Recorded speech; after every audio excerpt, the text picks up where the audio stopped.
Halo pemirsaku dimanapun berada, hari ini kalian semua mau saya ajakin kembali untuk bertemu saudara kita yang berada di pedalaman hutan Sumatera ya.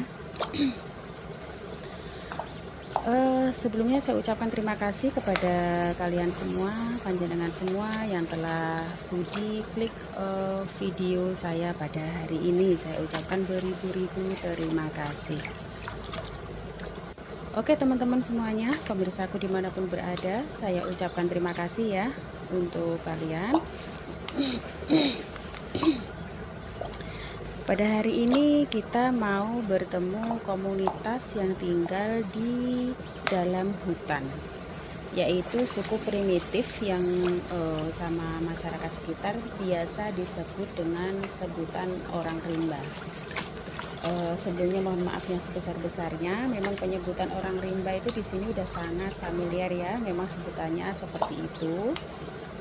Mereka ini adalah komunitas yang hidup belum mengenal modernisasi ya teman-teman. Jadi seperti inilah mereka cara mencari makan, salah satunya dengan mencari labi-labi. Labi-labi itu di sini biasa disebut mereka dengan sebutan labi-labi, dan kalau kita orang umum biasa mengetahui labi-labi itu adalah dengan sebutan bulus ya, bulus. Tapi beda dengan kura-kura ya. Bulus itu beda dengan kura-kura ya. Karena memang kalau dari segi cangkangnya, kura-kura dan bulus itu beda.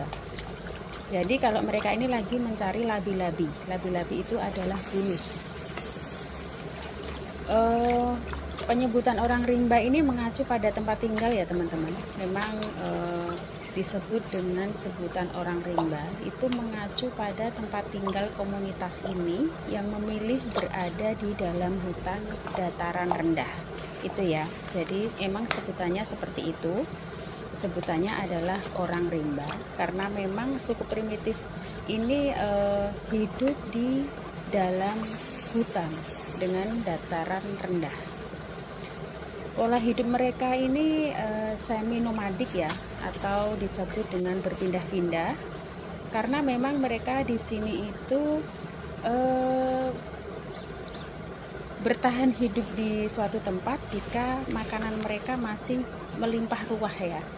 Jadi mereka akan bertahan di suatu tempat itu. Tapi jika mereka untuk mencari pangan mereka udah mulai menipis dan sudah mulai nggak ada, mereka pasti akan berpindah-pindah gitu. Memang mereka ini kehidupannya selalu berpindah-pindah, makanya disebut dengan nomadik atau berpindah ya. Dengan sumber penghidupan dari berburu dan meramu hasil hutan ini, mereka bertahan hidupnya seperti itu ya teman-teman pemirsaku dimanapun berada. Memang bertahan hidupnya mereka seperti ini gitu. Mereka bertahan hidup di dalam hutan dengan ya penghasilan apapun yang ada di hutan gitu. Seperti meramu pengobatan pun mereka yang berada di dalam hutan. Mereka ini biasanya tinggal di dalam pondok-pondok sederhana yang materialnya itu yang berada di hutan-hutan sini aja gitu. Kadang tiang-tiang rumah mereka itu berasal dari kayu, lantainya pun dari kayu, dan daun serdang itu biasanya untuk atap ya. Dan biasanya mereka itu juga nggak menggunakan paku, tapi pengikatnya itu menggunakan rotan. Jadi rumahnya seperti diikat-ikat gitu ya teman-teman ya. Dan mohon maaf sebelumnya, memang mereka di sini itu cara berpakaiannya menggunakan cawat ya, disebutnya di sini itu cawat, dan biasanya juga pakai kemben untuk menutupi organ khusus vitalnya aja gitu ya. Jadi mohon maaf, memang kehidupannya seperti itu karena memang belum tersentuh dengan modernisasi. Jadi kurang lebihnya seperti itu ya teman-teman. Ini saudara kita yang berada di ujung Sumatera NKRI. Wassalamualaikum.